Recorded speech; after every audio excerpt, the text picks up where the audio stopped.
Whether you want to believe it or not, there are a lot of folks around here who think they've had a brush with a Bigfoot or Sasquatch. Many won't talk about it for fear of being ridiculed, but others are brave enough and they think Bigfoot is real, and they think science is about to prove they really do exist.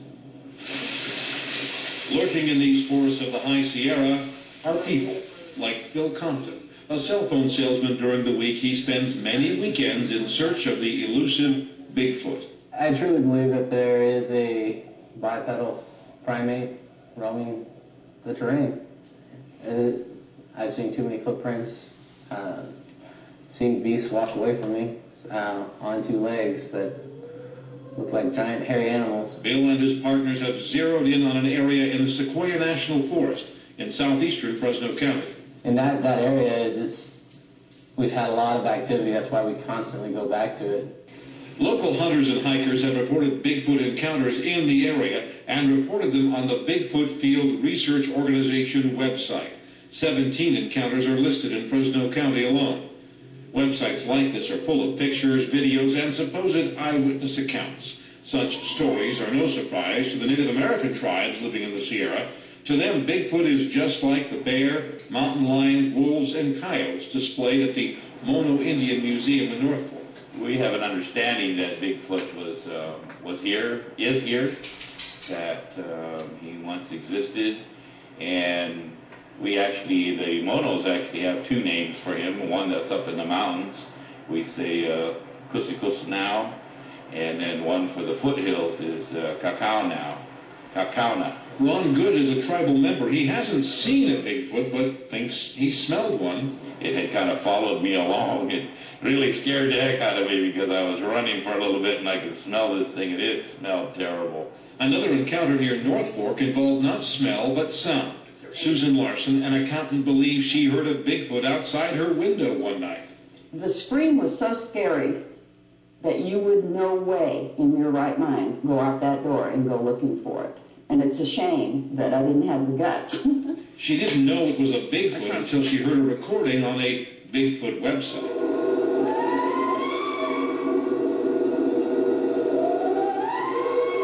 That's exactly. She later took pictures of footprints she thinks could belong to a Bigfoot or maybe a bear. Casts of footprints along with pictures, videos, and other Bigfoot evidence is on display for all to see at the Bigfoot Discovery Museum near Santa Cruz. We're trying to come up with definitive proof that there are Bigfoot out there.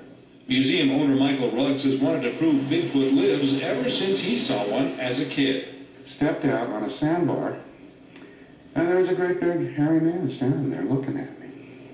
And I looked at him, and he looked out at me. And one of the few scientists who will acknowledge the possibility Bigfoot exists is Jeff Meldrum, a biology professor at Idaho State University in Pocatello. His book, Sasquatch, Legend Meets Science, has been cited in some of the most recent documentaries on Bigfoot.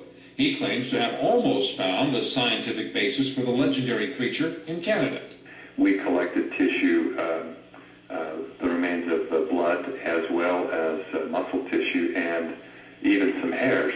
The creature apparently stepped on a board with screws in it, leaving the blood and flesh behind. In which DNA was successfully extracted from a tissue sample. In this very preliminary result, a polymorphism, a single substitution was found. Meldrum says the DNA test seemed to indicate the creature was related to humans or chimpanzees. While he admits much more DNA testing is needed, he thinks there's something out there. Based on all the evidence that I have seen, suggests that this is an unrecognized species of great ape. But that is not a conclusion shared by most of the scientific community. The whole Bigfoot topic is what can best be classified as pseudoscience. Dr. Stephen Lewis, a professor of earth sciences at Fresno State, thinks the Bigfoot legend is bunk. There's really no credible evidence that it's ever been turned up that a giant 600-pound hairy hominid creature, man-like except bigger, inhabits the Pacific Northwest or Fresno County or anywhere else. There's just no evidence for that. Many Bigfoot believers say, what more could you want? The evidence is already overwhelming. But even those hot on Bigfoot's trail admit the absolute proof they really need may be very hard to find. We go to investigate and can't find anything. So, very mysterious. It drives us nuts. I truly believe that, you know, in the Central Valley, we probably have some Bigfoot, and it'll come out someday.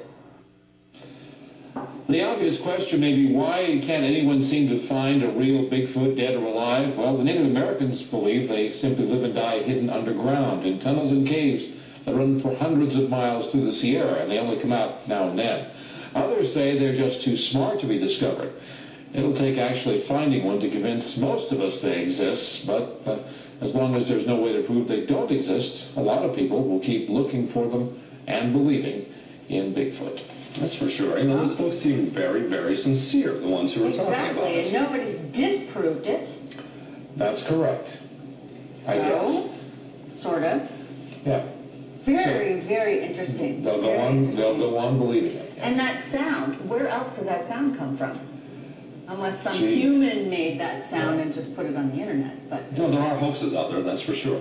Yeah, they say that's one of the big problems, that there's been so many documented hoaxes, it's kind of hard to take any of it seriously. But there's Bigfoot stories from coast to coast. That's right, around the world.